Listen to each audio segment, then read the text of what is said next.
Okay, the scenario is 2024. Our arrival or Indian is only like 9,000. 2025, almost 12,000. So this year is going to be 13,000. And if all this take off, probably can exceed 13,000. Okay, we always position Sabah as a culture, adventure, and nature. And of course, Indian visitors that come to Sabah, they really like our nature, our wildlife.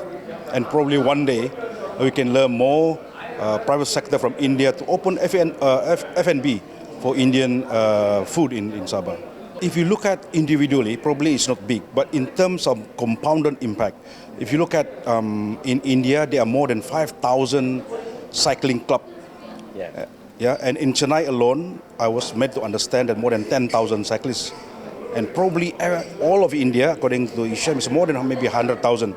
So the multiplier effect of all this visibility that they did, I think can fetch more than the number of followers they have here. With the growth of numbers from India tourists from 2024-25, I think the industry is ready. However, there always room for improvement. So we've been talking in Sabah Tourism Board that probably we're going to have more awareness or education how we can best serve Indian visitors to Sabah. So in terms of packages, it's not being finalized because it can be expensive if they stay in five-star hotel. It can be reasonably cheap if they stay in probably homestay. It depends on the mechanism, the ecosystem that entail to that packages. However, I always believe that from high ranking, medium ranking, we can say it can be affordable package. Okay, hi. Thanks to you to Daily Express. My name is Hishamuddin. I'm a director of Tourism Malaysia based in Chennai to look after South India and Sri Lanka market. And then last year, actually recorded for 2025, recorded 1.5 million visitors to Malaysia. And then from South India, numbers of seats actually consists of 55% out of total 42,000 seats per week from Pan-India to Malaysia. 24,000 is actually from South India. Then the numbers actually flying to Malaysia currently is double-digit growth compared to 2024. And then with this kind of activities, support from that we get from Sabah Tourism Board to promote cycling tour, not only for India market. I believe this is not only for India market, and we know that the cycling or eco-tourism activities, this one actually is a globally increase from time to time. And then there is a research on 2020 like that, numbers of golfers they change into their to cycling activities. So we believe that we can tap on this market, not only from India, from all over the world, to come to Sabah, because Sabah, they have a very nice roots, fantastic food, nice people, okay? And then they have so many attractions here actually we can promote, and I believe this is actually can attract as many as not only tourists, normal tourists, but also cyclists, especially from India.